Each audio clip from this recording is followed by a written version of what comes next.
It's great to be back again with Ryan. We haven't talked for a while, but the last time we talked, Ryan had some really good news about some exciting things that he was discovering through psychology and some of his study. And Ryan said, let's have a part two. And so I'm really eager to hear what's been going on and looking Cool. forward to this, Ryan. Yeah, thank you. Thanks for having me. Yeah, for anybody who didn't listen to the first one, I mean, the quick summary is I'm a software developer. I am getting my master's in counseling right now. I've been kind of on my own winding journey trying to heal from some stuff. And as I started really getting traction on healing, I started noticing that there was all these kind of weird parallels between the physical and the emotional and the spiritual stuff. It was almost like they were all intertwined and all kind of like interacting with each other in interesting ways. And so Karen and I talked about that a couple months ago. Um, and so yeah, I just kind of want to continue that same conversation because, back when we talked before, it was like I was getting traction and it was really starting to go somewhere and I was starting to get a lot of hope and I could kind of see where it was going. And now I'm like, it's really like going. Like my physical pain's almost entirely gone. My anxiety and stuff is almost entirely gone. I'm seeing the world completely differently. And my my attitude towards like spirituality and my Christianity is a lot different right now. And I'm starting to, I think, understand some of the underlying mechanisms, or at least I have some theories about the underlying mechanisms. And so I kind of wanted to get into a little bit of that. But just caveat for listeners, I'm not a scientist, I'm not a professional, anything. So like it's all just speculation for me. So just like take it with a grain of salt or whatever. And I just have a bunch of sticky notes and I'm just gonna try my best to make this coherent. Um, I love okay. sticky notes. Yeah. So I'm just gonna pick one, the first one that makes sense to me. So it's like I think I told you last time some about like coherence therapy is what I'm focusing on right now, which the idea is kind of like seeing psychological problems not as problems and not as maladaptive, but rather as positive, functional, purposeful adaptations. And so, if a little kid is in a scary environment and can't control it and can't do anything about it, they need to be able to kind of box it in and shut it down in some sense so that they can, it's like a coping mechanism, right? And so that coping mechanism might be, um,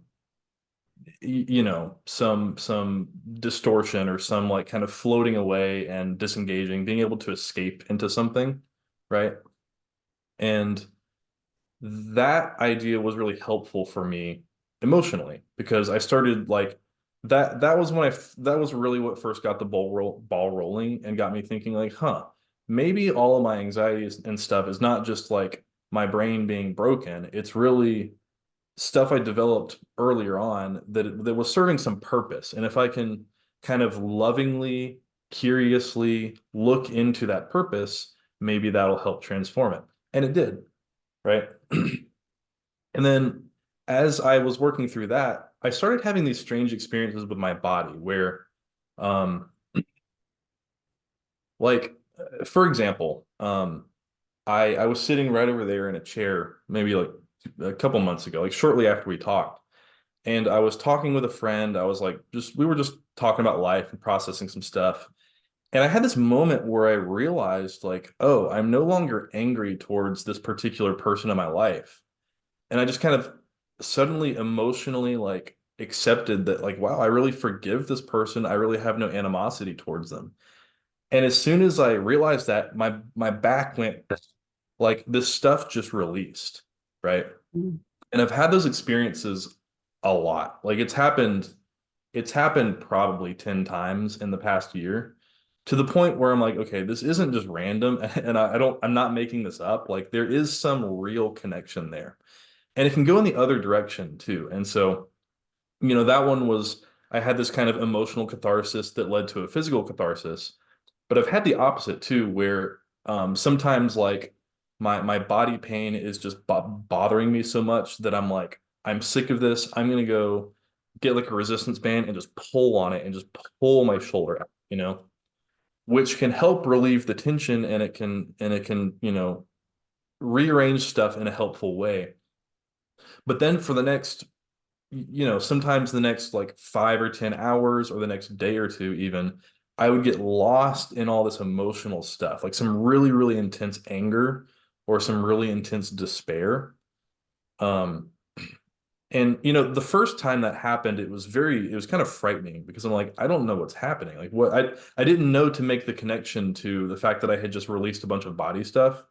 And so I just thought, oh, I'm having a horrible day. Why am I having such a horrible day?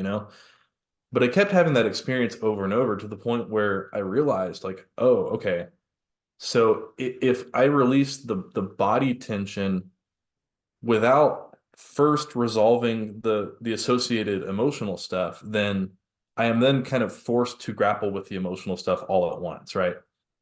And so it's this really interesting thing where it seems like, originally I was kind of naively conceptualizing it as like, okay, there's probably some causal relationship. Either the body pain is causing the emotional pain, or the emotional pain is causing the body pain, right? But I'm starting to reframe it in terms of like, it's not one causing the other. It's just a complex system. Imagine these threads that are just getting intertwined, like vines from multiple plants that are just growing up, and they're just kind of wrapping around each other. And it's like, if you're wanting to kind of unknot it all, um, which one's responsible? There isn't one that's responsible. They're systematically doing this kind of thing together, right? And unknotting one will allow you to unknot another, and it's just kind of a systematic thing. You know what I mean? Um, and some really curious things I started noticing with that was that it was as if particular postures were associated with particular emotions, right? I started really paying attention to like, you know, why is it that when I pull my shoulder out, I feel certain emotions, right? Why is it that I had an intense day of anger after doing this? Because it seemed very arbitrary at first, and I was just kind of chalking it up to like, I don't know, whatever. There's no real reason. It's just stuff. But I started having these experiences where like I would do particular motions or postures, and if I really paid attention to the emotions that were coming up, it was very closely associated with those motions as they would have happened as a kid when I first injured that area. And so, for example, the first time I noticed this was like I was kind of having some like I guess rotator cuff stuff. Like that's what a lot of this is revolved around. And I noticed that if I was at the dog park throwing a ball with my dog, and I noticed that I was doing this kind of baseball throw thing, and it was like flashing me back to my baseball days, right? And I thought, okay, that's interesting, but it seemed kind of normal. But then later that day, as I was massaging this stuff, I kept having these really intense flashbacks back to that. And then I worked on it in therapy, and it was like really, really intense, like flashing back to some kind of traumatic stuff from that time. And it was associated with this motion, right? And the more I paid attention to that, the more I realized like this is really a thing. Particular postures are doing certain things. Like one interesting experience Kind of I like had. it's like kind of like the memories. We know that there's neuronal endings everywhere. Yes. So the memories are getting built into certain muscle patterns so that when that muscle pattern is Yeah, it re-engaged, seems that way. then that memory comes up. Well, quite literally that way. Yeah. It seems to Yeah. be, yeah. And because traditional medicine probably would not want to go that far and say that because I think the perspective of traditional medicine would be like, well, I mean, when you release emotional or when you release physical pain, you feel better, and so that's going to just naturally make your emotions generally better. Like they would see it in a very general way, Hmm. in a very kind of incidental relationship, but not a literal one-to-one causal relationship, right? But what I want to argue for and maybe give some examples for is I think there is a real, literal, very one-to-one causal relationship because of what you just described. So a practical example is like, I had a really hard time in college. I was going through a lot, I was really struggling with my kind of like identity formation, which is like a pretty typical college experience, right? And then I moved away and I just shut it all down and I didn't think about it. Right. And I was always curious for years after that, like where did all those emotions go? Like what happened to that? Right. But I was never able to access it. I didn't even really have a lot of memories from college. It was very foggy, but I was just so used to that. That's how kind of my whole life had been. Right. And so I just thought, whatever, that's just how it is. But I realized one day that I was having all this really strong tension right here, and I found that I could activate it most strongly by doing like this. And then I realized I was in band all throughout my high school and college years, and I mean we would do this to be kind of at attention, and so we'd be standing there for we'd have these 2 hour practices where a lot of it we're just standing there like this, patiently waiting while the director is moving people around and all that kind of stuff. And so it's as if this literal posture was what I was doing all the time, and those were the tissues that were being stressed and maybe slightly damaged for over and over and over and over during those years. And somehow that got associated with all these emotions because as soon as I realized this, the first time I was sitting in this chair maybe, a month and a half ago, and I started doing this and paying attention to the emotions, and it was like whoosh, all my college emotions just flooded back to me for the first Wow. time for the first time in 9 years. Uh-huh. Like all of a sudden, I was having all these memories and feeling things and remembering people, and it was forcing me to experience the kind of the sorrow of those years that I didn't want to deal with. And then working through the tension of these muscles required me to work through the tension of those emotions. Because one thing I've found through this experience is if I become aware of the emotions, but I shut them down again, then I can't release the muscles. It's like they lock up. It's almost like it requires me to do both of them at the same time. You know what I mean? And Mhm. if I'm willing to do that, then it loosens up. I start feeling better physically. I resolve the feelings associated with those emotions and those memories, and then after that, I'll wake up the next day and I'm just seeing life a little bit differently, you know? And it's just been that process over and over and over, right? I mean, to the point of like the most extreme example of this I have is like I could go into this kind of sort of fetal position type state, and it would really kind of trigger almost like the core of my fears and my anxieties and my despair and stuff. Mhm. And at first, and I've known this for a long time because, when I get in this posture, it's like it would trigger me into this fight or flight mode, and I wouldn't be able to get out of it for 30 minutes or an hour or sometimes longer.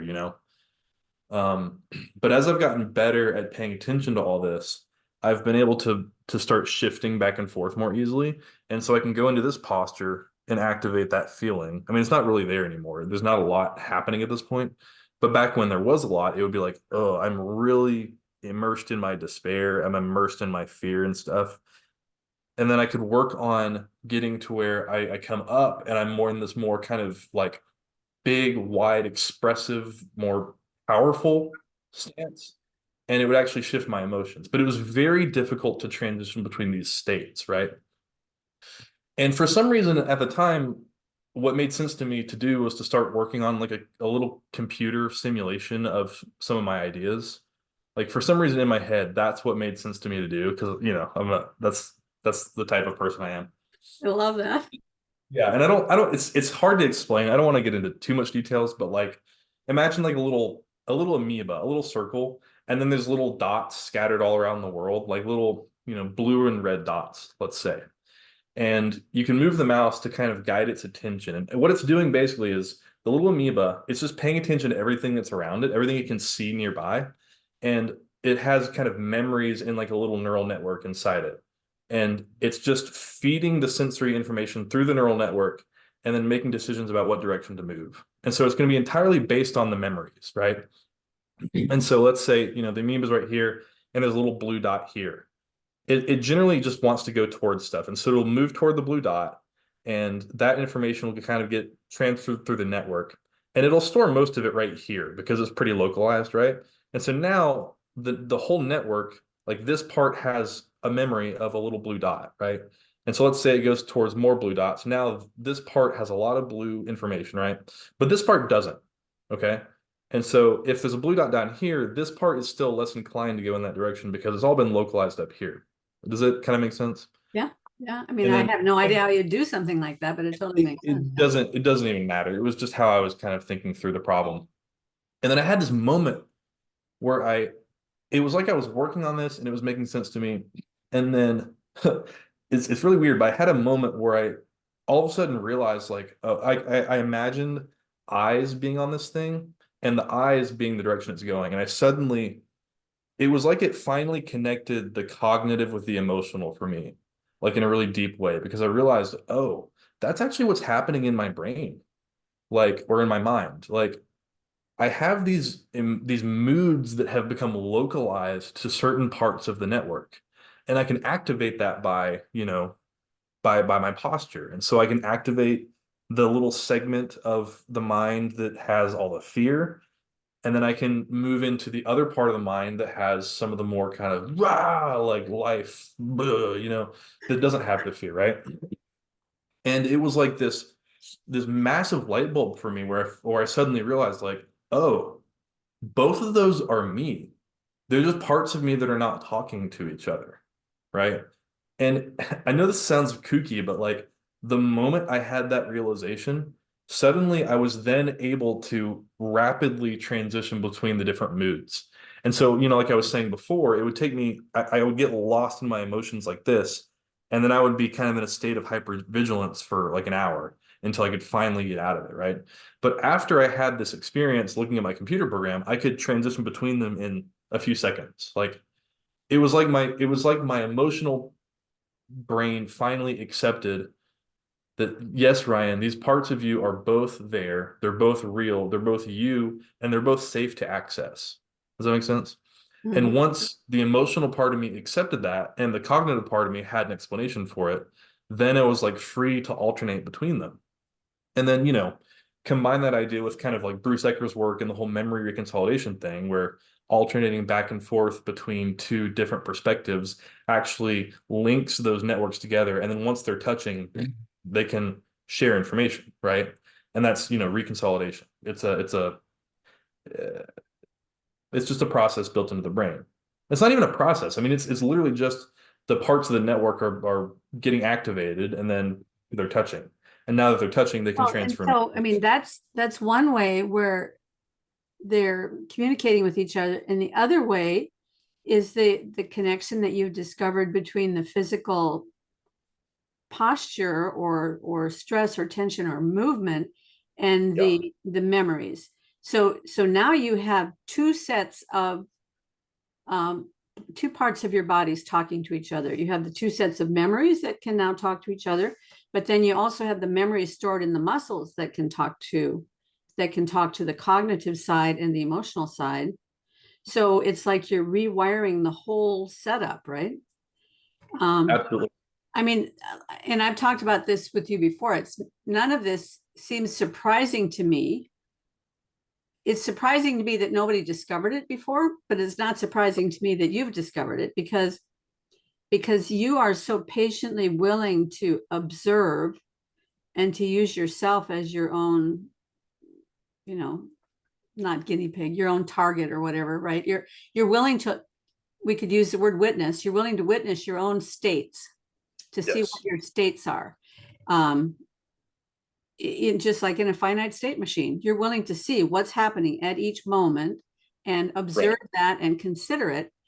And I know I told you that many years ago I had a lot of body work done by this body work guy, and sometimes when he would release something, I mean, I'd be la-di-da, everything is great, and then he would be working. I mean, it wasn't easy because releasing some of these muscles is very painful, but he would get Yeah. some muscle released, and the instant it was released, I would just be sobbing, just Right. torrents of sobbing for 15, 20 minutes. Uh, He'd have to stop working on me because, and I didn't even know. I mean, I wasn't savvy enough at that point to observe what it was that was happening or what had been released, but obviously there was some very deep trauma or hurt that had gotten bound up those muscles and neurons and tension lines, whatever it is that connects all that stuff together, because our whole body really works on a system of physics. But that system of physics is just there as a framework for everything else to run through. So the physics is there, but the feelings and the emotions and the thoughts and the imaginations and all of that are running through that physical network, right? Well, and one thing that's really interesting to me about that is I found that as I started loosening stuff up, it was like my body was more just physically able to go into more postures. And I also noticed that I was feeling a lot more optimism and just kind of like goofy, boyish, sort of just like, bleh, like not as much of the like stoic, old, grumpy, crusty man, but like I started feeling the way I did when I was like a little kid again. And I was like, what's going on there? And my theory about that is like, let's say like as a kid, you're loose, your body's loose, you just bleh, all the time, Well, let's say for whatever reason, like let's say you're in a family where you're shamed for expression or whatever. You just don't feel safe expressing. Well, you're gonna go from like I'm happy to like, oh, shame, shame, shame, shame, shame. And you're gonna start being less expressive, right? And so now you're not going into those states that you were previously associating with joy. You're just not doing that. You're not going into those postures and those movements. You're not activating those parts of your body, right? And so it's almost like you start getting this tunnel vision, right? And the more time this goes on, the more you're kind of compressed down to this one state that's not very expressive, right? And now your range of motion is very limited. Your physical range of motion is very limited, but the range of motion of your emotional moods is also becoming limited, right? You're getting this tunnel vision where now this very narrow aspect of my being is all that I'm able to see, right? Because I'm no longer going into the joyful, I'm not activating that stuff anymore. I'm just activating sitting in a chair and thinking and moving the mouse, And Well, as and also your horizon of possibility is shrinking all the time. yeah, So there's less and less hope for the future or possibility for the future. Everything gets narrowed, right? yeah, yeah. And then it's like at that point, that feels like that's who you are. And so it's like, yeah, you no longer have this whole realm of unfolding possibility. It's all kind of this black hole that's collapsing down to almost nothing. And so now you're getting this one perspective, this very limited perspective, which is no longer associated with joy. It's associated with all the shame and all the compression and the pushing and I need to conform myself to something. And then now that's all you're seeing, right? And that's very much how my life has felt, for a long time. I mean, I started having, breathing issues when I was about 8 years old or something. And I think that was from like this process had already begun. I was already starting to compress. My chest was compressing. I was collapsing inward. Can't get a deep breath, which then became associated with anxiety, right? I would have these horrible panic attacks as a kid thinking about my breathing. So it's like physically I was collapsing. My lungs couldn't expand as much because I was always in this state, and these muscles were shrinking, or tightening or whatever. I don't know how it all works. And then because I can't breathe much, it's like a negative feedback loop where now my mind is like anxious, anxious, anxious because it's like I can't breathe, I can't breathe, I can't breathe.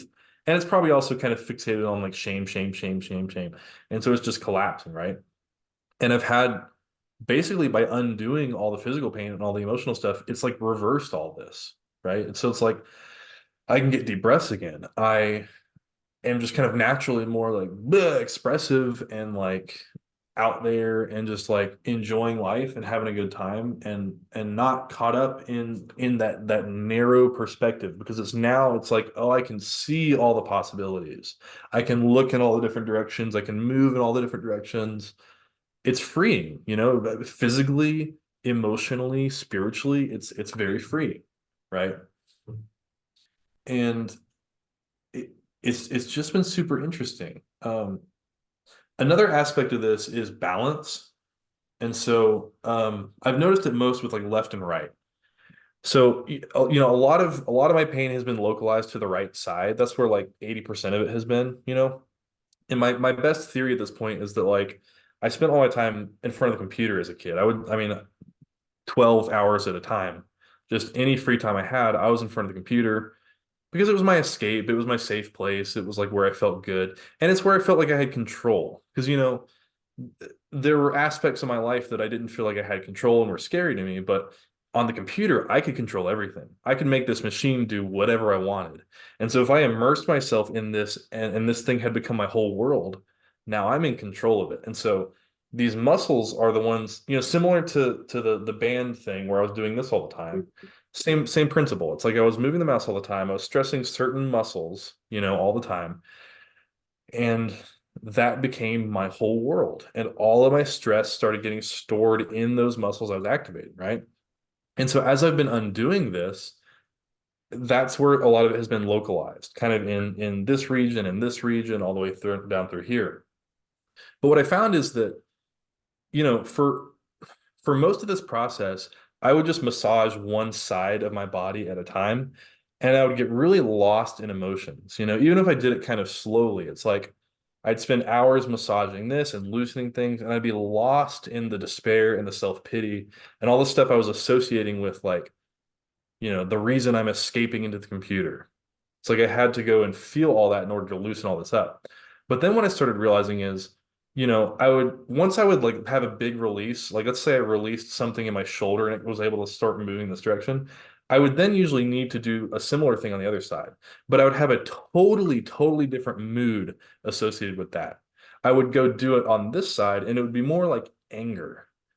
So like this side felt powerless and this side felt powerful, right? And so when I would go release this was like, oh, I'm angry, I'm bitter, I want to destroy the world, I want to destroy these people who've hurt me, all this kind of stuff. And so that was really interesting to me. It's like and this mood shift was regular enough that I'm like, okay, I don't think I'm making this up.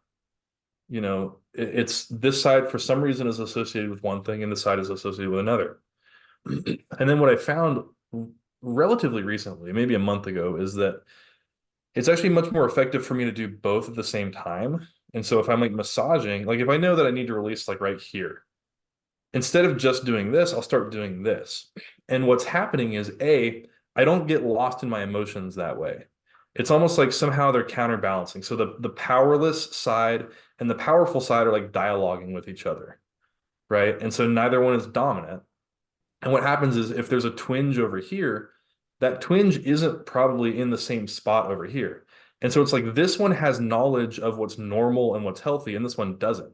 And now that they're in dialogue with each other, it's like I can feel it much more easily. Because if I'm just working on this, it's hard for me to know where should this be able to move? How do I need to be able to pull it?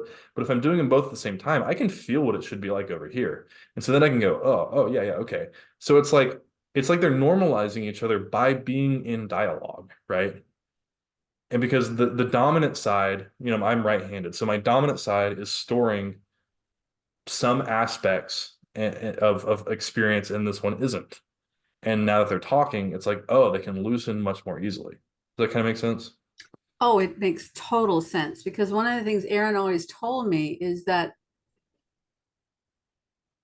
like I would be having a lot of pain, let's say on the right side. And I would tell him about this pain and he'd start working on the left side and like, no, Aaron, it's on the right side where the pain is. And he says, just trust me. He said, Yeah. it's the pain is always 180 degrees. The cause of the pain, the root of the pain is always 180 degrees from the pain itself. And so, or maybe it wasn't that the root of the pain was 180 degrees, but the solution to the pain was 180 degrees from the pain. And so he would work on the opposite side, 180 degrees from wherever the problem was, before he would go work on the problem. So now it may be that part of his system was working on the opposite side would show him. I mean, I know what his theory was.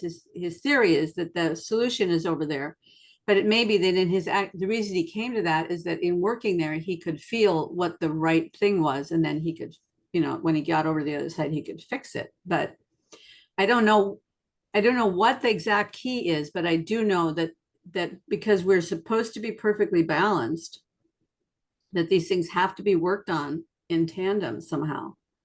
Right. So what you're doing right now is like so brilliant that doing at the same time can get them to talk to each other. Yeah. And it'll be quite, I mean, it's like I'm going 10 times faster by doing that. Because there are little twinges and tightnesses on both sides. But if I'm just kind of like doing the same thing and listening to that and kind of being agile and moving around accordingly, then it's like release, release, release, release, release, release, release. You know, it's like it's just boom, boom, boom. It's just like doing it, right? And then as I started doing that, I realized like, okay, the most effective way to do this by far, it felt like was like I just need to be able to stretch both sides out at the same time. And so I started thinking like, okay, how can I do that with just no equipment or whatever? And I found like, okay, by far the most effective way to do this was to stretch out as far as I could go and put those both on a wall. Ideally, a wall that's like two walls that are kind of far apart, to where I can just kind of touch on the tips. Mm-hmm. Stretch out as far as I can like that, and then imagine if those were just fixed there, and then I was forced downward. And so it's like I'm forced to stretch into this position, right? And the best cue for me to activate this was not to just try to force it out. The best cue actually was to literally imagine being on a cross. So I imagined, okay, my hands are nailed to a cross, and and if I relax my legs, I'm gonna fall into, like, I'm gonna get pulled.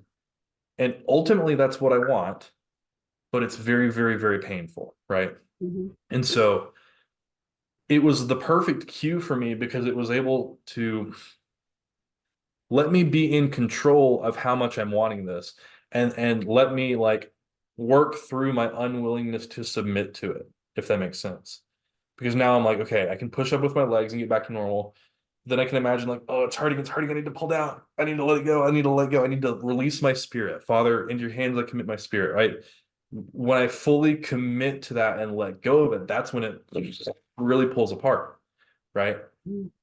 And I wasn't getting lost in my emotions at this point because now they're talking to each other, and I'm becoming myself by doing this, right? Because ultimately what's happening is I'm loosening stuff according to how my body should be able to move. And so by doing this, by fully stretching and letting the cross do the work, I am becoming myself. I am dying to I'm dying to the dysfunction that currently is. And it feels like death, but also it's instantly leading to life. And what would happen in these moments was when I finally got to where I was willing to submit to the pulling and like imagine like, okay, I'm giving up my spirit and I'm just going to collapse into this. It would release and it would be very painful, but instantly that posture would become, it would stop feeling like a cross, and all of a sudden it would flip and it would feel like a victory pose, like I'm getting a gold medal at a podium, or I'm victorious, or I'm on a mountaintop, or I'm a little kid running to his father. It's like without even physically changing anything, the posture would start feeling different. Does that make sense? And so it was like, and I wasn't doing any of this because because I'm a Christian. Like when I started doing this, I didn't even really want to be a Christian. I was still very bitter about my faith, but I was like, I don't know, this just makes sense to me, you know? And as I did this, I found, wow, I am releasing my tension and my pain, which is also associated with my emotional pain, which, forced me to confront all of my bitterness and my resentment. Because ultimately, that's a lot of what's stored here, right? It's like I Mm-hmm. felt hurt as a kid, I felt out of control, and it was a lot of fear, but then that fear would get overlaid with, I hate these people that are putting me in this situation, and I hate the world, and I hate God, and just resentment.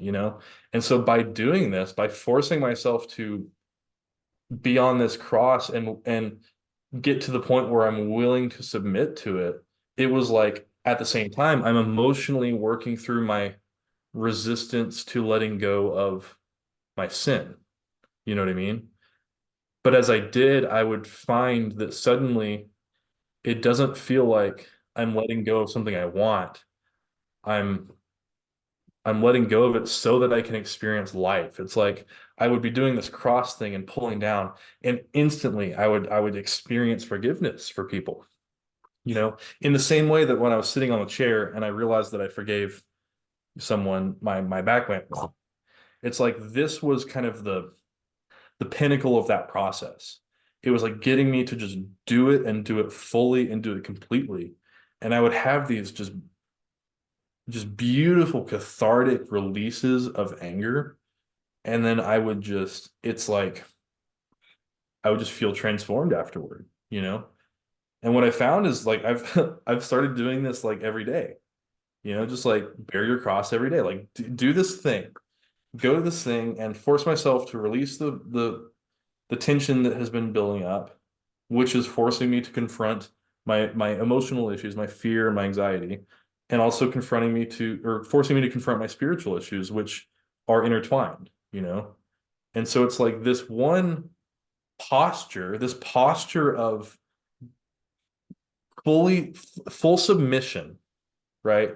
Letting letting gravity just pull you down, and what feels like destroying you is actually bringing life, right?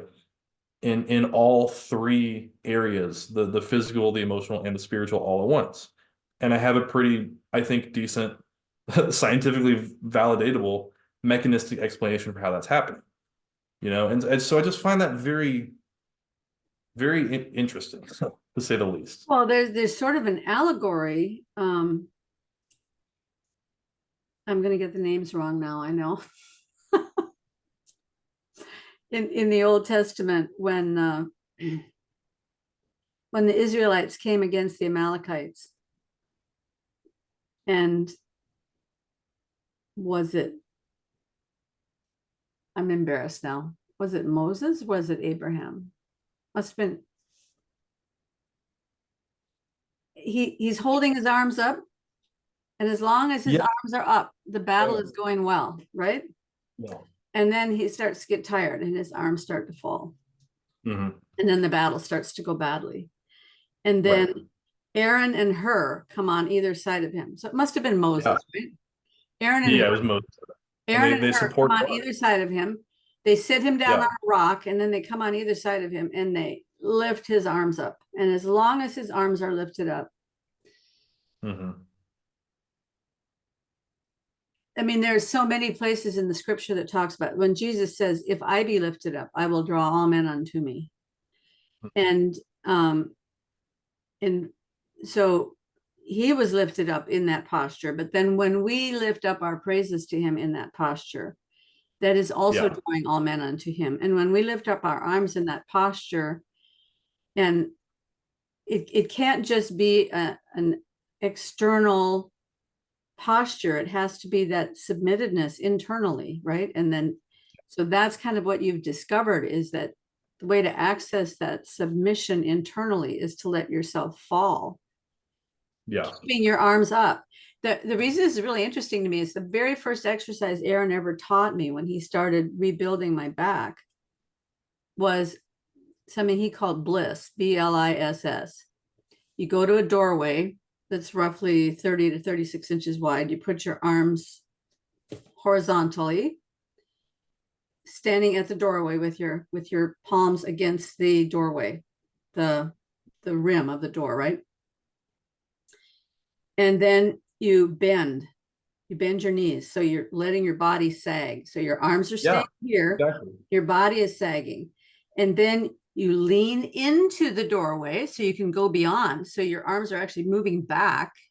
You lean into the doorway, and then you inhale, and then you step and push yourself into the room so that your arms are back as far as they can go. So it's completely stretching. It's not just stretching this out this way, but it's stretching this out this way. So you get this very deep stretch in here. And then you move forward, and then you come back. And then, so the first time you step with the left foot and then the right foot. And then when you come back, when you do it the second time, you step with the right foot first and then the left foot, so that you're getting equal stress on the stretching going both ways. And that was the first stretch he ever taught me. And it is painful. Yeah. Yeah. But a very effective stretch. But it would have been better if he had taught it to me the way you're talking about it, because then you would get the emotional and spiritual understanding at the same time. Well, and that's one of my, so like, there's a whole field of what I'm describing. I've only discovered this recently, but it's kind of like somatic stuff, or embodied cognition. It's all kind of that arena of things. But one issue so like embodied cognition would be the whole like the posture thing causing different emotions or whatever. And they've tried to do some kind of like studies on this that have been inconclusive. And I think it's because of the problem you're describing. So like, there's that TED talk about the power stance, where that woman describes, oh, I stand in the bathroom and I do this before my talks and it makes me feel better, right? And I mean, she's probably right. She probably does have that experience, but because she's allowing herself to give in to the emotional, um, the things that are emotionally connected with that posture. But probably in a laboratory setting, when you're trying to conduct a study like this, a lot of people don't know how to do that. And so they can go into this posture all day long, but it's not going to trigger that emotional state because they don't know how to submit to that. They're not aware of it and they don't know how to submit to it, right? And Mm. so it's like, I think scientists are going to have a hard time with a lot of this stuff because they're assuming a very reductionistic kind of view of it all. Like, oh, if this theory is valid, then I should be able to go into this posture and it'll trigger. No, like it doesn't. Like you fool. Like it doesn't work that way. Like the will is an essential part of this, right? Mm. And if this is associated with a whole bunch of things that a person has been suppressing their entire life, their will is going to be screaming, no, no, no, no, I don't want to go into that emotion. The same as like, the goofy, happy kid has been inside me this whole time, but like my body's been saying, no, no, no, I don't want to go into that posture. I don't want to go there, right? And so it's like, So why do we run away from the freedom? I mean, what you're so I saying think, basically is we could do the happy, goofy, loosey-goosey yeah, kid, but there's right. something that keeps us from doing that. What is that? I think and so what's helped me make sense of it is Bruce Ecker's work. The whole um or I mean it's more than Ecker. I mean I use Ecker because he's the person I found it through, but it's like there's a lot of people exploring that idea. Like EMDR is the whole the eye movement The thing, tap, oh, the EMDR, and then there's the or tapping. yeah, tapping. I mean anything that kind of stimulates back and forth. Um Mhm. Someone discovered this, I mean, years ago and realized like, okay, there's some therapeutic benefit to this for some reason. Like trauma can be processed by doing this bilateral stimulation thing. But no one really knew why and like whatever. But I think this kind of thing can sort of account for it because it's like, your mind is processing information, right? And I lost the thread. Um, and we come up with these adaptive responses to things, and so for the little Ryan that felt scared by his environment and whatever and wanted to escape, that escape was my adaptive response, right? Now I'm capable of going back and experiencing the thing that I was avoiding, but I don't want to because I was afraid of it. It would require me to confront it because it's almost like the way our mind works is, well, okay, so like imagine a zebra that's getting chased by a lion, right? It's in this state of hypervigilance. It's running, running, running, running, running. The muscles are really tense, and it gets away from the lion. Well, in the wild, naturally, what happens at that point is it shakes it off, right? And scientists don't quite understand why that is, but you could say, okay, maybe it's like resetting the nervous system, or maybe it's like, you know, these these muscle tensions and muscle adhesions are associated with the memories of fear from that moment. And so it's almost like the muscle adhesion that's preventing movement in that direction is basically like a memory of the fear. It's like, oh, no, I don't want to go in that direction. Or, I want to protect the damaged tissue temporarily. So let me kind of harden up around that tissue so that we won't go there, so that it'll be a little bit inflexible. But then when we're in a state of calm and when we're in a state where we can heal, then we can shake it, loosen it up, get it, which is going to require you to engage with the emotions you were feeling at that time because of the kind of posture emotion association, right? And so it's like the shaking is a way of like getting rid of the temporary adaptive protective response. But what happens if you never shake, right? What happens to the kid who is developing these adaptive responses but never deals with them, never shakes them off, physically or emotionally? What happens is then you're building up all this armor, all this protective armor. You're building up walls and walls and walls. It's like Mhm. you can break down those walls, but the whole point is you built up those walls for a reason. You built up those walls to try to protect yourself from something you're afraid of. And your mind thinks that that threat is still there because you haven't gone and looked at it. You've built up these walls and then never gone back to that. So from your mind's perspective, it's like your mind is like it's doing its antivirus thing. It's like I saw a virus there. I don't want to go there. Wall, wall, wall, right? Well, from the mind's perspective, it's still there, and you're not going to know that it's safe until you go look at it, until you go through those walls and say, okay, what's going on there? And once you realize, oh, that threat's not there anymore, you know, I'm not getting chased by the lion anymore. That's when it's then safe to get rid of the walls and say, oh, okay, it's fine to move in this direction anymore. It's almost like it's almost like our mind quarantines areas that it's afraid of. And at the same time, our body is also quarantining tissues that were activated in that moment, right?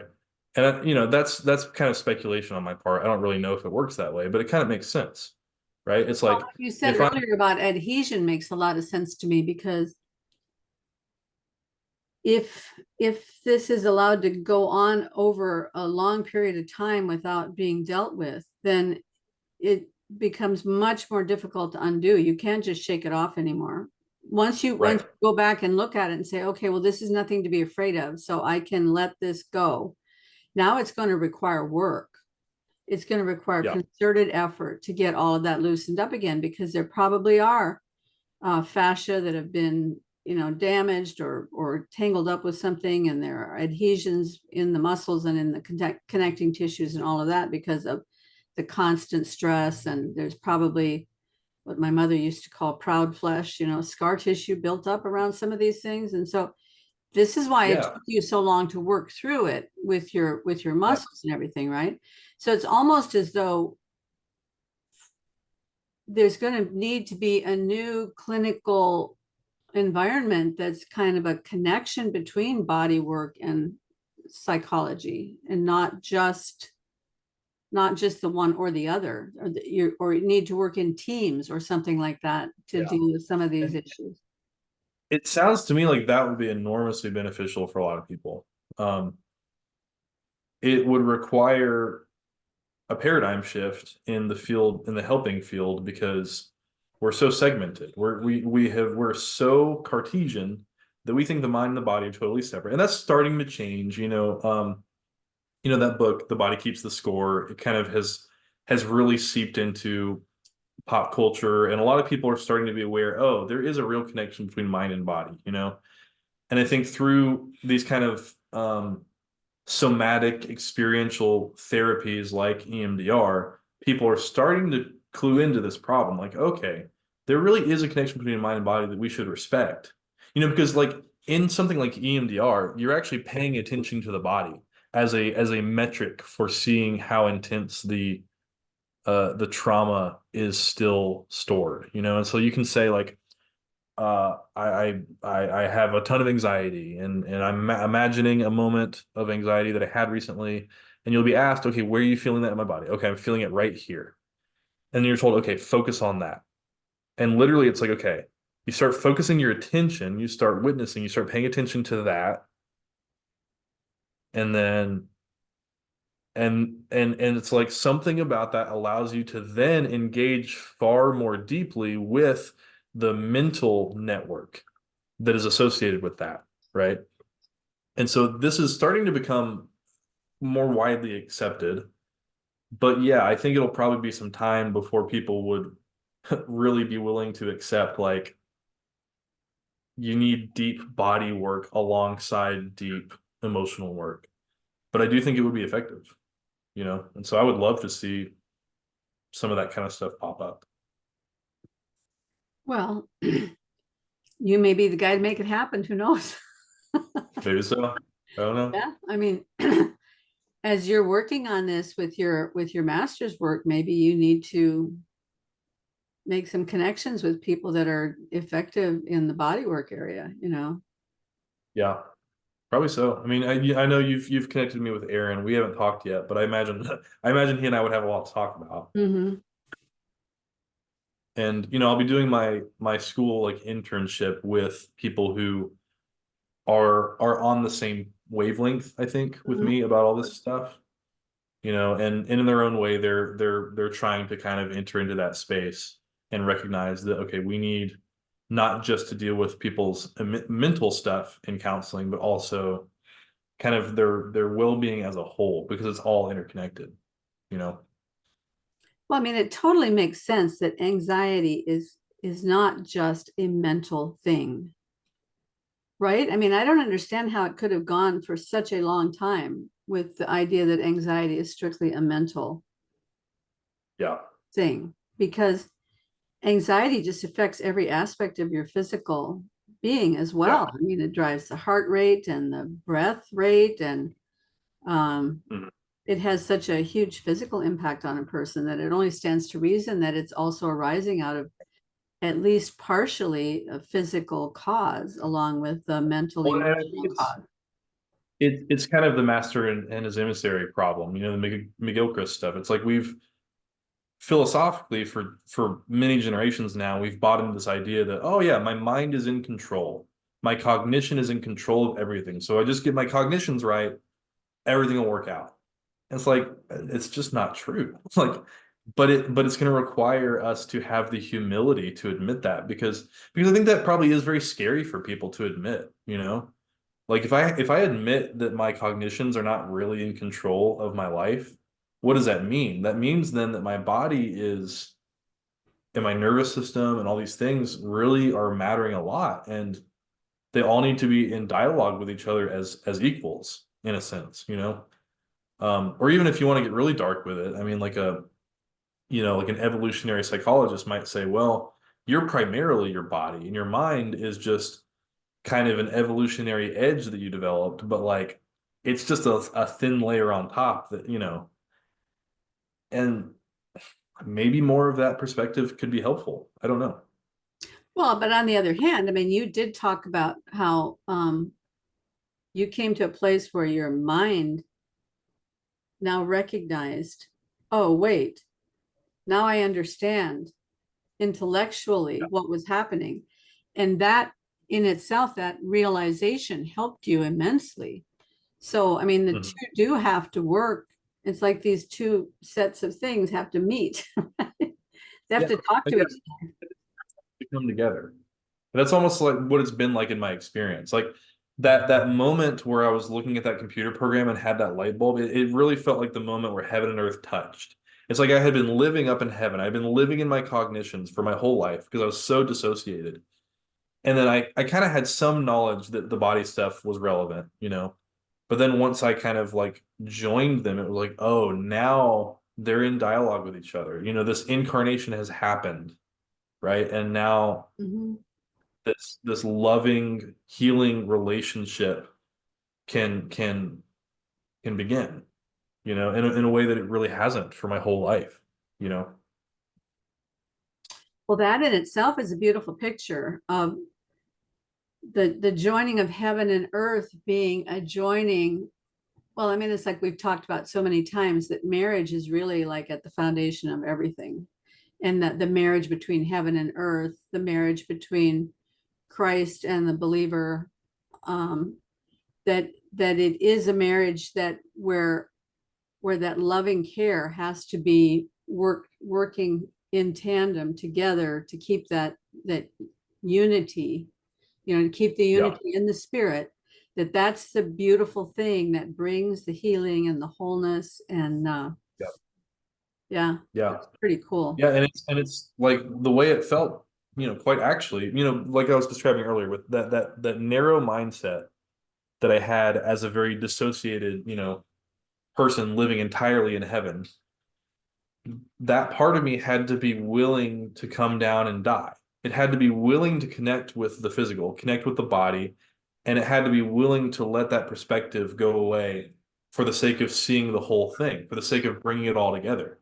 And so, I mean, very, very literally, the pattern of Christ seems to be the pattern of how I've experienced all this healing, this willingness to become incarnate and live among my physical embodied cognition. My cognition has to become embodied. It has to become incarnate. It has to deal with all this and be willing to die to itself, be willing to be torn apart, to be torn asunder, which leads to a death that is resurrection. And they are the death and the resurrection are the same experience, you know, in some manner.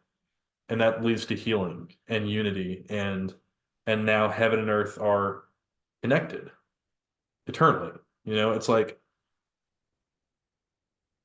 it just makes a lot of sense to me at this point. Well, it's when you were talking earlier about maybe the mind is not in control and that scares us, but maybe what's happening is that the mind is in some sense in control in the same way that with heaven and earth, obviously heaven knows a lot more than earth does, right?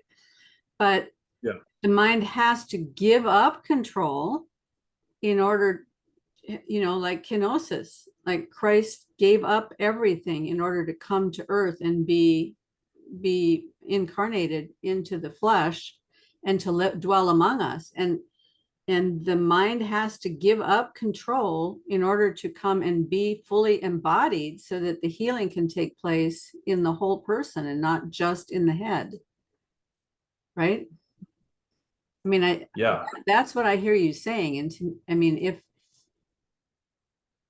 that's really, I mean, that's to me, that makes total sense. I don't know if I've misrepresented what you're saying, but No, it makes sense.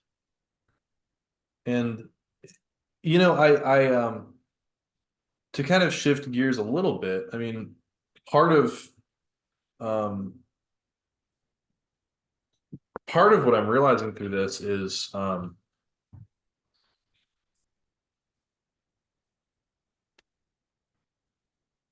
doing all this has forced me to confront my bitterness and my resentment, which has forced me to like basically realize like if I want healing, I have to forgive. Not because it's arbitrary, not because like God's up there finger wagging saying, I'm not going to grant you this until you do the thing I commanded you. It's not that at all. It's baked into the system. It's baked into the rules of the system, the way it functions. It's like gravity, right? mhm. It's the state of forgiveness is the state of letting go of this pain and this resentment. And so if I'm saying I want my body and my mind and my spirit to heal, but I'm not willing to let go, it's almost like saying I want that experience of being stretched out on the cross, but I'm not willing to go to the cross, you know? And I've really had to be confronted with that through all this, because there is some resentment that I do not want to let go of. Um, but now I'm realizing like that's basically equivalent to me saying I want to hold on to the pain. It's like Jesus asking that guy, like, do you want to be healed? Mhm. It's like you can, it's freely available. Nothing is stopping you from being healed. But do you really want it? Because to want it is the same as it's the same as being willing to let go. If you want the victory stance, that's the same as the cross. They are the same experience, you know. And I think, to be a little bit vulnerable, I mean, like, I am your pretty typical millennial who really struggles with unforgiveness towards my parents, right? And I'm not going to go into details, but like, I have wanted for years so badly to hold on to this resentment, right? And I'm realizing, okay, I'm free to do that if I want, but that probably means I will never let go of this pain. And if I really want to be freed from this pain, I think it will involve me letting go of that resentment and being willing to see my parents from all these different perspectives. And so not just from the perspective of me as a little kid who is feeling hurt for various reasons, but also being willing to see the perspective of, my parents who are providing tremendously and trying very hard to provide for me. And also seeing the perspective of my parents as little kids who they had their own wounds and their own difficulties, and so it's like the act of being able and willing to alternate between all these different perspectives is kind of the same as that act of me being able and willing to alternate between these different moods. Does that make sense? Mhm. And so it's as if what it feels to me is that forgiveness is the same as being willing to adopt a new perspective, and not being threatened by it. Um, and it doesn't mean I need to It doesn't mean I need to lie to myself about anything. On the contrary, it means no, I'm fully acknowledging reality, not just the aspect of reality that I've been stuck in, but all these other aspects of reality. And once I can freely see it all and I'm willing to map it all and be okay looking at every direction of this map, that's the process of healing, you know? And I also do think there's this aspect. I mean, you brought that up just now, but I mean, you fleshed it out more, but just to zero in on this idea that it isn't really helpful to say, oh, well, they didn't mean it. They were doing their best, whatever. And then thinking, oh, now I've forgiven. You haven't really Mhm. forgiven until you've forgiven something. And the something that you have to forgive is the part where they actually were guilty. Right. So the way years ago my pastor's wife explained it to me was, you have to have a little trial. Now it happened to be with my father, and my father had already passed away, so I couldn't talk to him about it, but I had to have a little trial in my bedroom where I had a piece of paper.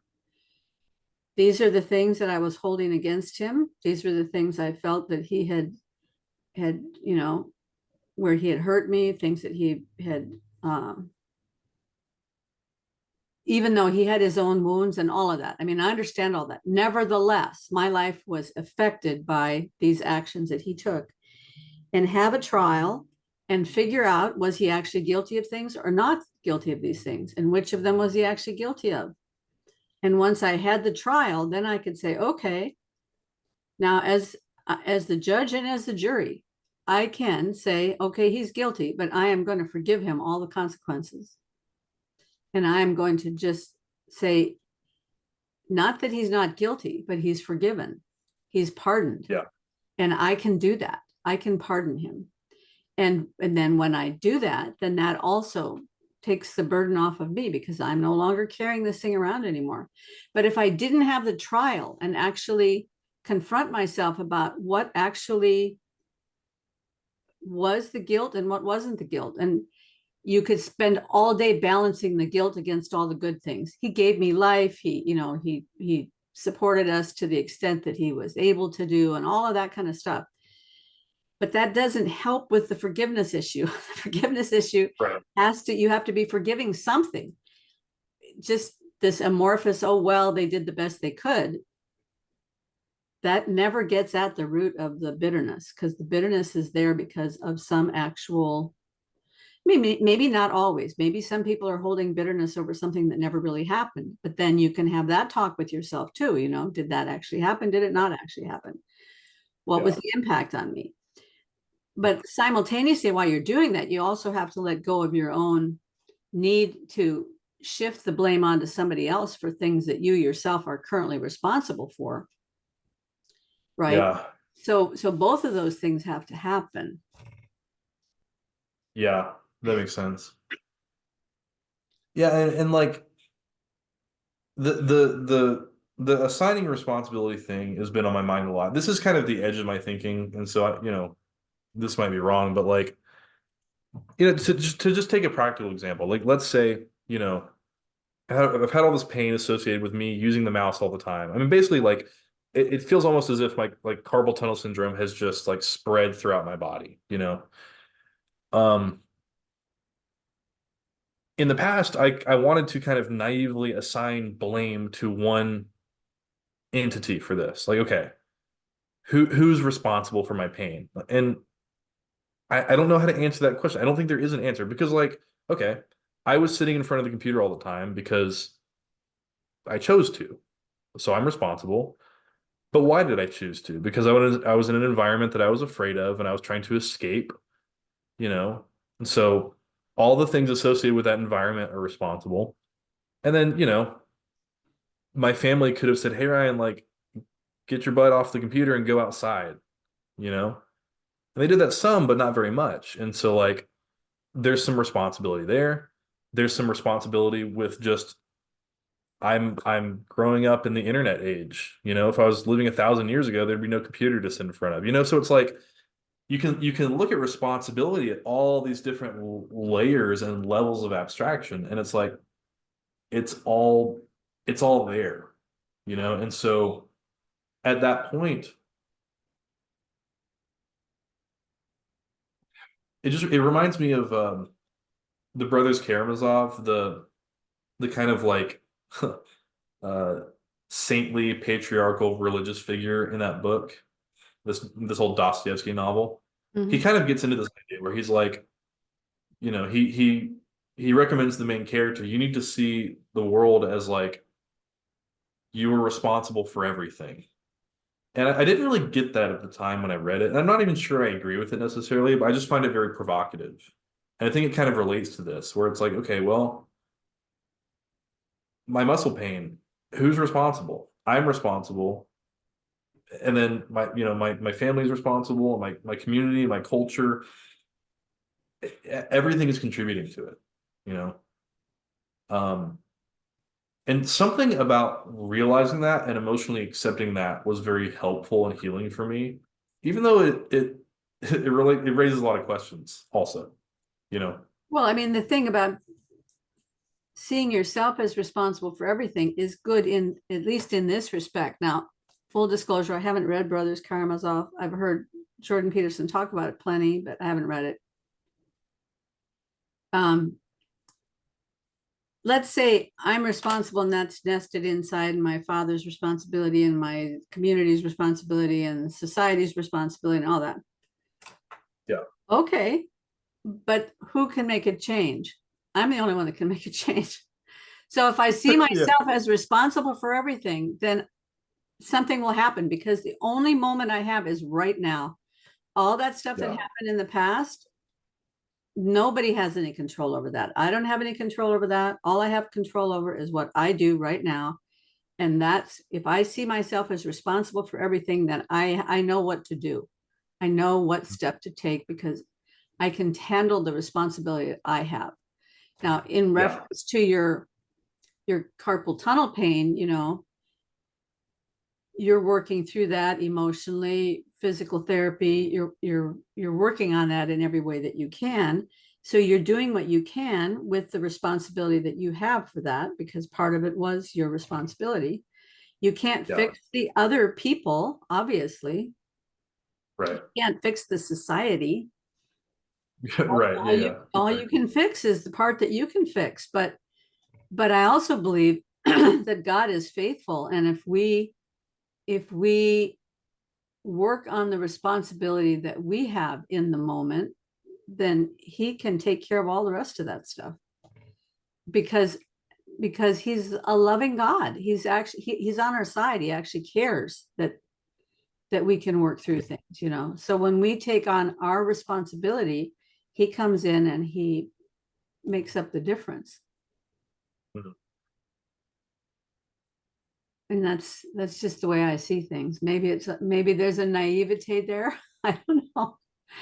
But But what other way is there to live? Like yeah. if I if I refuse to take action until, because it sounds goofy to say out loud, but it's like where I was stuck for a long time, and to an extent I'm still kind of stuck there, is like I don't want to move forward until someone else acknowledges their complicity or whatever. And it's like, okay, it probably would be good for other people to take responsibility, but also they can't change the past. And am I gonna put my life on pause and put my own healing on pause for the sake of that? That seems kind of goofy, right? And so, yeah, I mean, it's almost like the only way to move forward in life is to just, you know, accept and commit. I mean, there's a whole style of therapy based around that, acceptance commitment therapy. And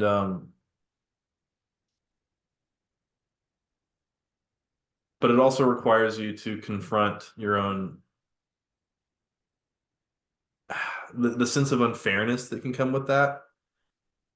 But I mean that's like one of the core sins of my generation, is like we have been unable and unwilling to accept that people people are born into different families and different contexts and are affected differently by, I mean, it's the whole problem of intersectionality, Mhm. the kind of intersectional feminist queer theory stuff is all about like we need to assign we need to properly assign all the responsibility to all the stuff, and it's like that's a combinatorially explosive problem. You cannot solve that problem, right?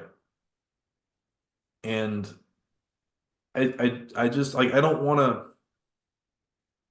to be an insensitive jerk that denies all of those realities, but like also are we going to heal by doing all that blame shifting and blame assigning? Like I don't think so. You know? Well, the other thing you have to take into consideration, and I didn't figure a lot of these things out until, I mean, this sounds more radical than it really is, because I'm not, I've had a good life. I've had a lot of opportunities and a lot of amazing experiences, but in some of these areas where I was shifting blame, I didn't start figuring things out until I was in my 60s. And if I had figured it out when I was in my 20s or 30s, who knows what I could have done with my life, because you only have one life and it's your life. And Yeah. and because I really believe that God gave me life, then he also put all these opportunities out there in front of me that I could have walked into if I had been willing to let go of that shifting blame onto other people. If I had been willing to take responsibility, like in my own case, and I'll be very vulnerable here, in my own case, it's always been a problem with food. I let food be my idol for many, many years. And and then I would blame other people for it. Well, if so and so would just accept me the way I am and not demand me Yeah. to be a certain way, then then I could get control of my eating, because then I would be truly loved. If people would just love me the way I am, then I could be a different person. Well, maybe they just can't. Who knows why? But Yeah. what if I had taken some steps and just said, you know what? I'm addicted to food. I've allowed food to become an idol. That's written up in the Bible as gluttony. Maybe I ought to do something about that. And why should I think that I can get by without exercising? Our bodies are built in such a way that reality means you have to take care of your body, you have to move, you have to exercise. What good does it do to shift the blame onto somebody else and say, oh, woe is me, I wish somebody else would fix my life? If I don't fix my life, it's not going to get fixed. And so at some point, when you realize this is my life, I better do something about it. And you might as well start now. Why wait until you're 30 or 40 or 50 years old and then things just get more and more and more difficult? Why not tackle it now? And then you have this road of freedom ahead of you, right? If you can get free of the bitterness and the blame shifting and all that, then you have this whole life of freedom ahead Yeah. of you to accomplish whatever the Lord has tasked you with, and to just walk in that freedom. I mean, it's and in my case, you know, and probably, I don't know, a lot of people might say, oh, you're handling it wrong. But in my case, I just have to stay away from sugar and, Yeah. and white refined products. And if I do that, I have absolutely no temptation. I'm at peace. My life goes well. I'm healthy. I have energy. And then if I get along to some point where I say, oh, well, that looks awfully good and just a little bite won't hurt. It just leads to more and more and more. And then I'm right back on that same old path. And then I can, and it's a funny thing. It's almost like some dark spirit takes over that convinces me it's somebody else's fault. It's not your fault. Why were you born this way that sugar has this effect on you? Or, you know, why were you born into Yeah. a world where you can't just eat whatever you want to eat? Why not just eat whatever you want to eat? You know, that's the way Right. the world is. Well, no, it's not. So today I was reading this article. I think some guy was talking about maybe the Catholic Church or something, but he was talking about the church in general and how what the strengths are of being part of the church. And I mean, I would calibrate it out to what the strengths are for being a believer, for being a Christian, rather than being in some particular hierarchy. And that's not to say anything against people of any faith, but I mean, just for me. But the thing that Right. he said that was so interesting was that he had gone to confession. And then, like a week or so later, he ran into somebody that he recognized that had been standing in the confession line with him. And so they're at this coffee shop like 2 weeks later. And he's saying to this guy, he said, oh, I saw you at church last week, you know, when I was standing in line for confession. And so they got talking about confession. And the other guy said, yeah, it's, you know, it's amazing. After I go to confession, I always feel so free. And, you know, it's just like my whole life just turns around after I've gone to confession. And so the first guy says, yeah, that is interesting, isn't it? It's almost as though it's real. And then he went on to explain what he meant by that, that these things that the Lord tells us are important in our lives, he's not telling us that because he's saying, if you don't go to confession and confess your sins, then, you know, you're not going to get the good stuff. Or if you don't do this, I'm not going to love you. It's like, Right. this is the way the world works.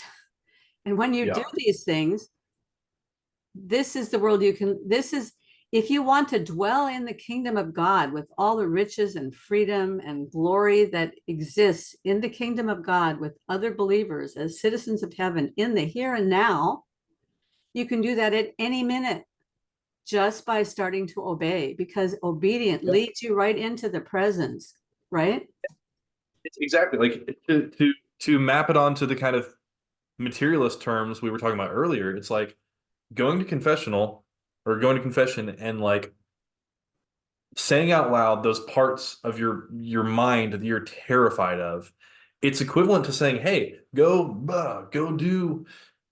be expressive and move into all those positions you're afraid to, that your body's afraid to, you know? It's the same with the mind. It's like saying, go be free, go activate that stuff so that you can see, oh, there's actually nothing to be afraid of here.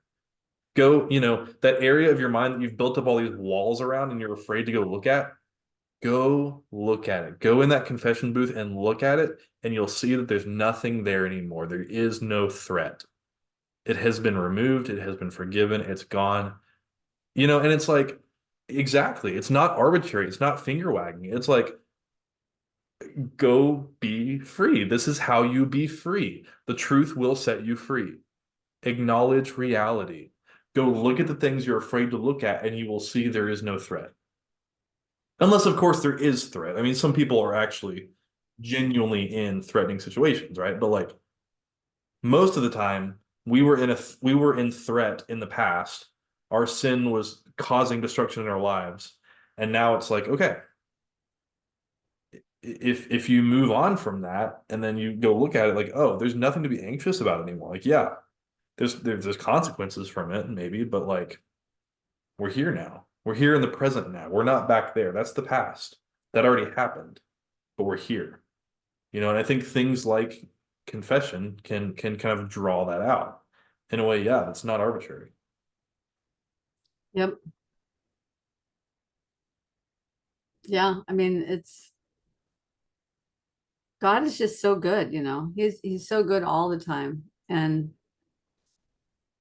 where we get twisted up is when we start imagining that what are actually natural consequences of our behavior is some sort of imposed punishment.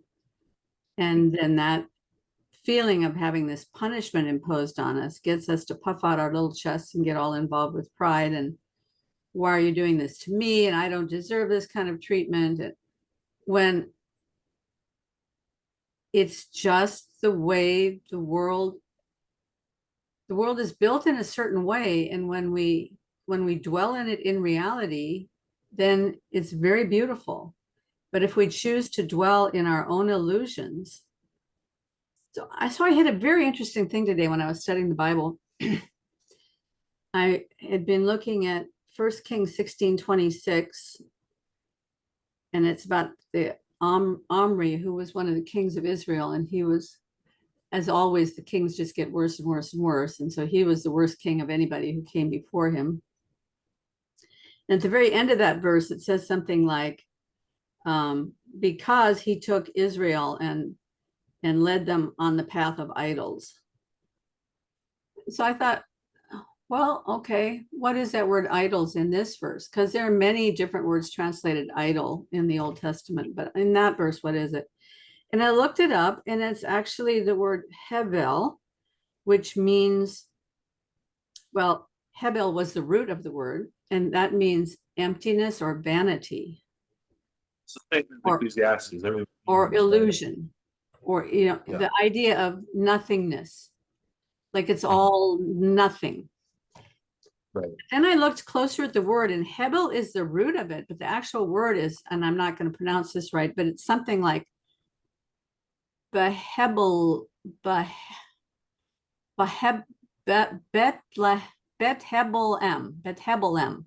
It looks a lot like Bethlehem, except it's got this word hebel stuck in the middle of it. And I thought, I wonder if it has any connection to Bethlehem. Well, what did Bethlehem mean? So I went back and I looked at the word Bethlehem, and Bethlehem means house of bread. Bethlehem, the house of bread. Jesus came, right? Jesus was born in Bethlehem. It's like so beautiful, right. House of bread. But and I don't know Hebrew, so if anybody knows Hebrew, I hope they jump in here. But as well as I could tell, when I looked at the Hebrew characters, it looked to me like it was Bethlehem with hebel stuck in the middle. Like how, like nothingness. Like you're inserting the house of empty bread, the house of vain bread, the house of bread that is not bread. You know, like right. Is it Isaiah where they're saying, why do you spend money on bread that is not bread? And then when Jesus talks in his day, he says, come and get this bread at no cost. There's no cost for this bread, but this is the real bread. This is the bread of heaven. But back then they were trying to buy a bread that was not bread because it does not feed you. And that's what idols are. They're what you think is going to solve your problems. They're what you think is going to feed you and nourish you and give you fullness, but there's nothing there. It's not reality. Yeah.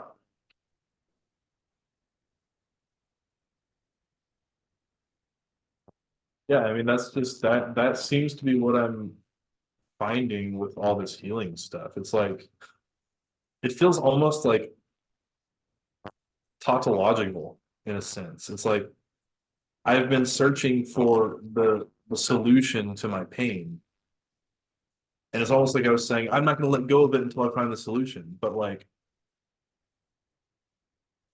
the solution was to let go of it. To have the the courage and the humility to let go of it. And in doing so, I had to experience a death that is leading to life, you know?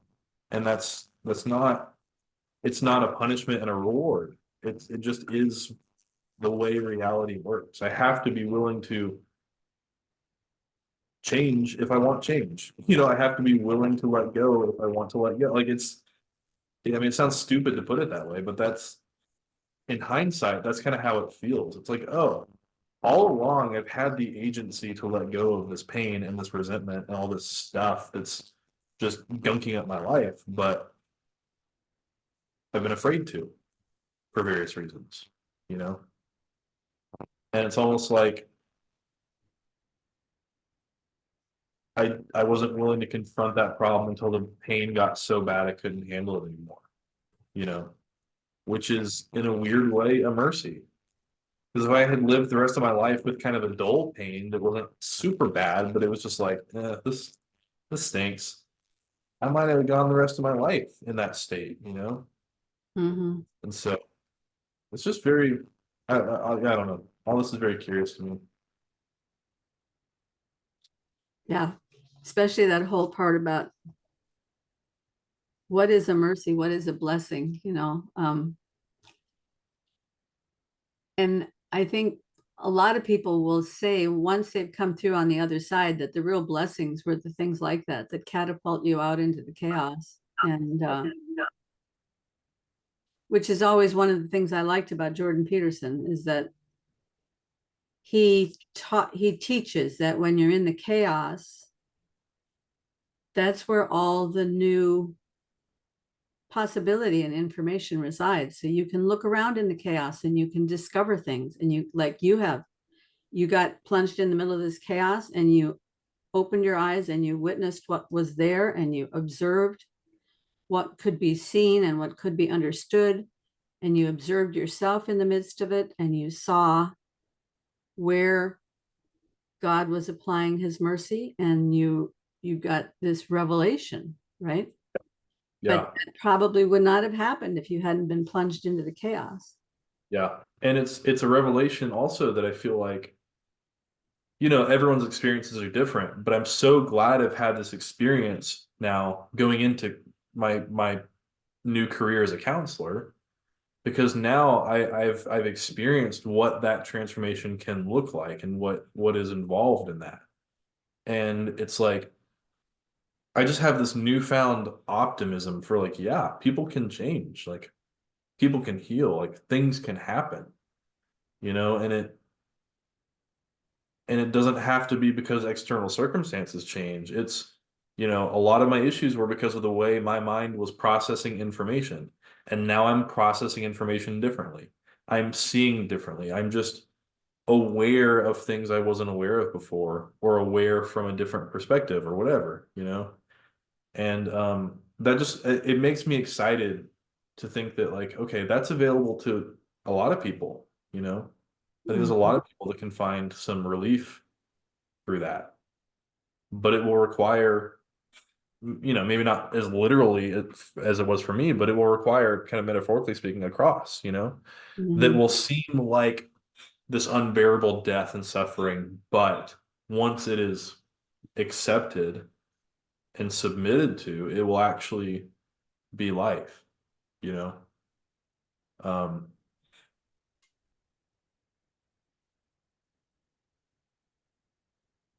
at least I hope so. Have you ever read The Voyage of the Dawn Treader? Phew, a long time ago. Yeah. You Yeah, probably yeah, remember yeah. the beautiful image of Eustace Mm, after he becomes a dragon, and then the dragon skin becomes so tight on him, he can just barely tolerate it. He's in so much pain and agony, and he's trying so desperately to peel it off of him, and he just can't get it off, you know? And then right. Christ comes and peels it off for him, but it's almost unbearably painful. But if he just lets it happen, you know, the dragon skin eventually comes off and then he's a real Yeah. boy again. Yeah. Yeah. Lewis really liked that image because he uses the same exact image in The Great Divorce. You know, there's a guy that has this lizard on his shoulder that's speaking Mhm. lies into his ear. Mhm. And an angel comes and says, "Hey, I can take that away from you." He's unwilling because he's like, "No, no, no. I mean, this is me. Like, I need this." But the angel's like, "No, like there is no time. Let me take it from you now." And the angel is persistent. And finally the guy gives up. And the way Lewis describes it is beautiful, because it says something like, this man like whimpered like a little child, and then the angel grabs the lizard, and the narrator heard this scream like no other scream that's ever been heard. And then the man says, "I'm done for," but then he transforms and he's alive. And so it's almost, yeah, it's like Lewis understood this. Mhm. Probably a lot of people have experienced it in their own way, you know, Mhm. and I just couldn't see it until I experienced some of it for myself. Mhm. And that's the curious thing about all this. It's like, you know, if I could go back and talk to my 20-year-old self and tell him all this, he might not benefit very much from it, you Mhm. know? He wouldn't be ready to listen. And I mean, he who has ears to hear, let him hear, right? I mean, that's what it Well, and, is. and honestly, what would your career in counseling be without this experience? So you have to experience it for yourself, because that's what gives you it's what gives you a witness into the world. I've been Here's where I've been. And then you when you come out the other side, you've got something to share with people.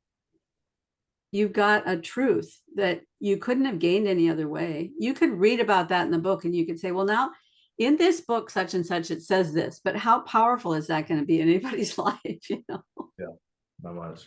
It's just not going to do it. But hearing you talk about it, it makes me tremendously excited for people who are in the valley, that I've had my own valley experiences, and through them I have just an unshakable faith that God is good and that he will always be there with us. But I haven't had that experience that you've had, and that experience that you've had is going to inform what you do in your counseling and what you learn about and what you're able to tell other people and help them with. And it's very exciting. Yeah, it is. I'm so thankful you were willing to share it with us, because I know it requires being open and vulnerable, and letting a lot of that stuff get peeled off. And Yeah, yeah. Hopefully, it's interesting to people, beneficial in some manner. well, I don't really care. We've had fun talking about, Yeah, that's true. I've sort of given up expecting to have a big audience for anything, because Yeah, I think the people who need to come here come here, but it's a pretty small audience, but yeah. that's in God's hands, right? Not mine. So, but if anybody's still listening at this point, you could always click like and Right. subscribe. Although I don't think, subscribing is supposed to help in terms of getting out to the algorithm, but I don't notice that it's made that big a difference at all, because I have a lot more subscribers than I ever have viewers, unless I get somebody kind of famous on. So, but I do think if people like something, if they share it, I think that makes a difference with the algorithm. Yeah, that makes sense. And I guess, I mean, a lot of this content is just not conducive to TikTok culture. Yeah. Yeah. Yeah. It, I guess that's just the way it is. But I'm sure that there are people who know people who could really benefit from this content. So if you know somebody like that and you can share it with them, then that will extend the reach and get it to the people that need to hear it. So when do you finish your degree? So I'm doing it as a 2-year program, and I'm about halfway through. And so in May, I'm gonna start a year-long internship where I'll have, real clients for a year. And then at that point, I'll have the degree and I can do whatever I want with it. You know. And so right now I'm going to be keeping my software job and doing the counseling at the same time, you Mhm. know. And then after that I'll figure it out. I mean, I like being a software developer, you know, and so it's like I have no intention of giving that up.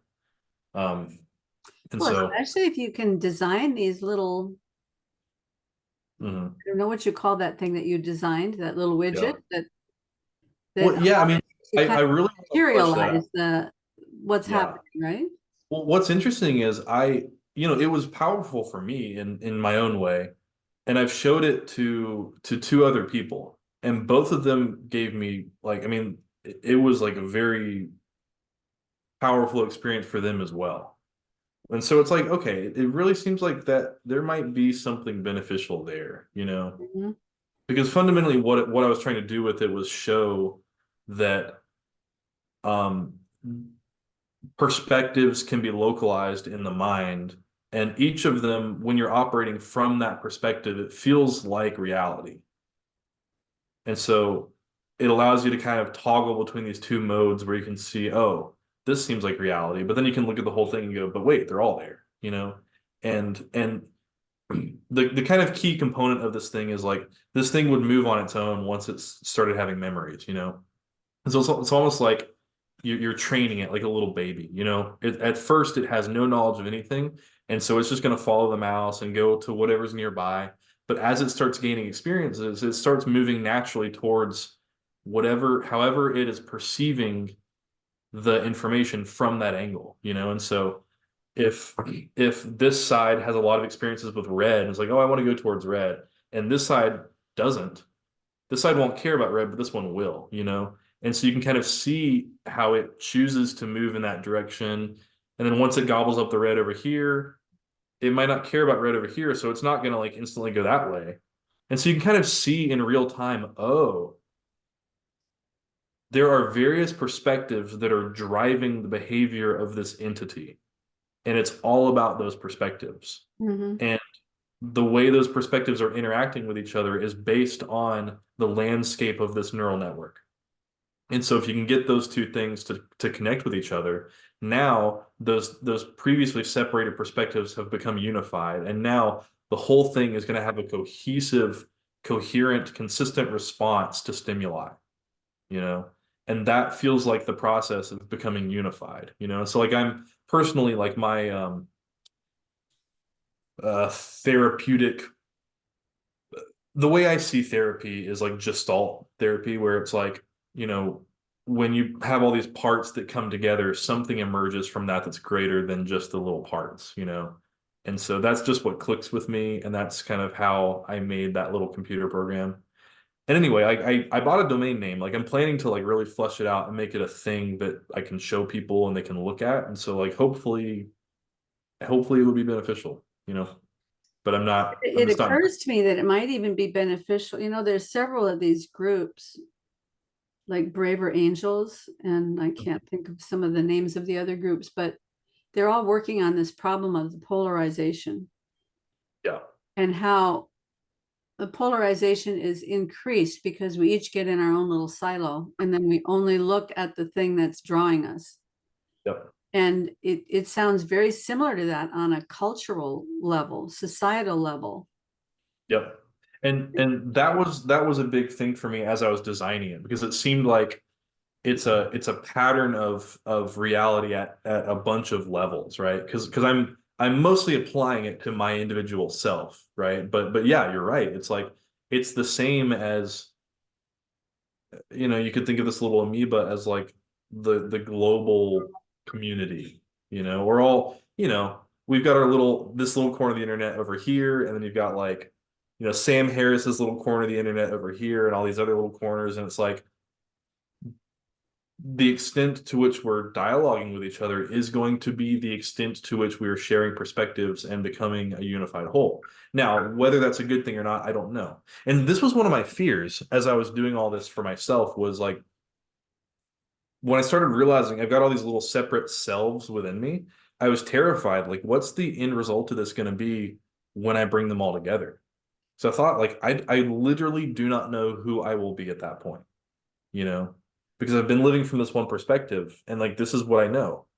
I haven't engaged with all these other perspectives for a long time, you know? But to my relief, what I found was that the predominant version of me actually is that goofy, happy, boyish, whatever, you know, that has just been locked away forever. So like it's been a relief, like, oh, okay, I'm not becoming some like grotesque monster, you know, I'm actually okay. And that's probably true at higher levels of abstraction, you know, a dysfunctional family. It's the same pattern. It's like mom acts this way and brother acts this way and sister acts this way and whatever. And like as they come together in dialogue with each other, the network heals, and healing is just the separate parts talking to each other, and now their information is flowing freely and they're sharing perspectives, and now they're operating as a more coherent whole, you know.